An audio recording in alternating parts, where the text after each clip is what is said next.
শ্বশুরবাড়ির মানুষজনকে ঈদের দাওয়াতে আপ্যায়ন করতে নিয়ে চলে গেলাম আমার আম্মুর বাসায়। সেখানে গিয়ে কি কি হয়েছে সবকিছুই তোমাদের সাথে শেয়ার করব, আর বলবো শাশুড়ি মা আমাকে কি গিফট করেছেন। হ্যালো, আসসালামু আলাইকুম everyone, this is Lamis and welcome to Lamis and Shovon's. আজকে যেহেতু আমার আম্মুর বাসায় দাওয়াতের আয়োজন ছিল, সেজন্য কিন্তু আমি একটু সকাল সকালে আম্মুর বাসায় চলে আসলাম। আর এসেই যা দেখলাম, আমার আম্মু আমার ছোট খালামণি সবাই মিলে কিন্তু বিশাল রান্না বান্নার আয়োজন শুরু করে দিয়েছে। আমি একটু খুন্তি নাড়ানাড়ি করে তাদেরকে হেল্প করতে চাচ্ছিলাম, কিন্তু দুইজনের কেউই আমাকে রান্নাঘরে ঢুকতে দিচ্ছিল না। আর মেইন রিজনটা হচ্ছে আমার আম্মু আর আমার ছোট খালামণি সীমান্টি যতক্ষণ রান্নাঘরে থাকবে আর কারো কিন্তু হেল্পের প্রয়োজন হবে না, কারণ তারা দুজন এতটাই এক্সপার্ট মাশাল্লাহ। তবে আমার ছোট বোন নাবিলা সব খাবারের মাঝে একটা শাহী খাবার অ্যাড করতে চাচ্ছিল, সেটা হচ্ছে খাসির রেজালা, আর পাশে কিন্তু ও কাবাবও ভেজে নিচ্ছিল। আমি কিন্তু একটুও বাড়িয়ে বলছি না, তবে আমার বোন নাবিলার রান্নার হাত এক কথায় অসাধারণ, অনেক মজা হয় ওর রান্না। তো যাই হোক, এদিকে আমার শ্বশুরবাড়ির মানুষজন আসার আগে আমি রেডি হয়ে নিচ্ছিলাম। আর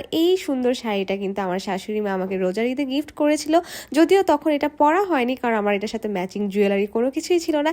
এবার আমি সব কিছু ম্যাচ করে ফিটফাট হয়ে এই শাড়িটা পরে নিলাম, আর চিন্তা করলাম শাড়ি পরেই কিন্তু আজকে সব রান্না বান্না করব। আর শাড়ি পরলে কিন্তু বউ বউ ভাবটা না এমনিও একটু বেশিই আসে। আর তোমরা তো জানোই যে আমার শ্বশুরবাড়ির মানুষজন কি রকম চা পাগল, সেই সাথে তো আমি চা পাগল আছি। তো ওনারা আসার আগে আমি চাও বসিয়ে দিলাম। শোভন যেহেতু একটু আগেই চলে এসেছিল, ও কিন্তু বাচ্চাদের কথা চিন্তা করে চকলেট, চুইংগাম, আইসক্রিম, কোক সব কিছু নিয়ে এসেছিল। আর সন্ধ্যার দিকে কিন্তু আমার শ্বশুর, শাশুড়ি, ননদ ওরা সবাই দই মিষ্টি নিয়ে আমাদের বাসায় হাজির হয়ে গিয়েছিল। কিভাবে আপ্যায়ন করলাম সেটা অবশ্যই বলবো, তার আগে বলে নিব আমার শাশুড়ি মায়ের নিজের হাতের বানানো হার্বাল তেলের কথা।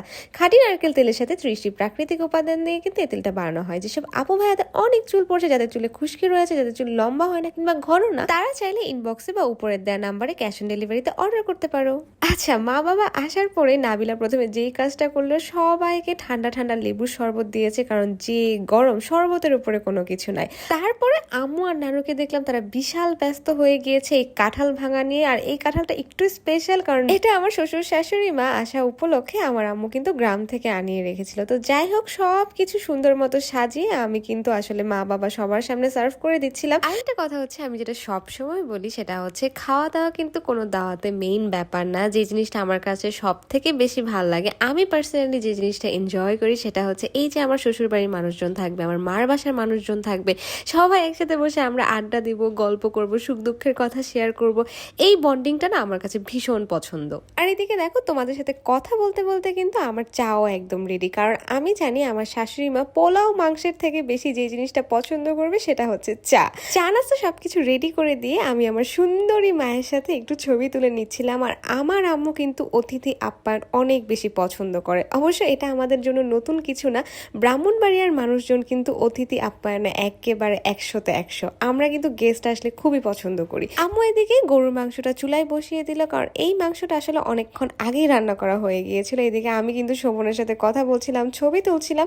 এবার চলে আসি মেইন আয়োজনে, কারণ রাতও অনেক হয়ে গিয়েছিল আর আমাদের বাসায় আসারও তাড়া ছিল। আর আজকের সব আয়োজন কিন্তু করেছিল আমার আম্মু, সীমান্টি আর নাবিলা মিলে। ডিনারে কি ছিল সেটাই তোমাদের সাথে ছোট্ট করে শেয়ার করে ফেলি। যেহেতু কোরবানির সময় গরু মাংস তো অবশ্যই থাকবে, পটল ভাজা ছিল, কাবাব ছিল, চিংড়ি মাছ ঝাল করে রান্না করা হয়েছিল, খাসির রেজালা ছিল, মুরগির রোস্ট ছিল, আর ডেজার্ট হিসেবে ছিল ফিরনি আর সেওয়াই। আমাদের কাছে কিন্তু সেওয়াই অনেক পছন্দ। তোমরা কারা কারা সেওয়াই ট্রাই করেছো বা চিনো, সেটা কিন্তু অবশ্যই আমাকে কমেন্ট করে জানাবে। আলহামদুলিল্লাহ, প্রত্যেকটা রান্না এত বেশি মজা হয়েছিল যে কি বলবো। আর এটা কিন্তু শুধুমাত্র আমার মুখেরই কথা না, আমার শাশুড়ি মা, আমার হাজবেন্ড, আমার শ্বশুর সবাই কিন্তু অনেক বেশি পছন্দ করেছিল।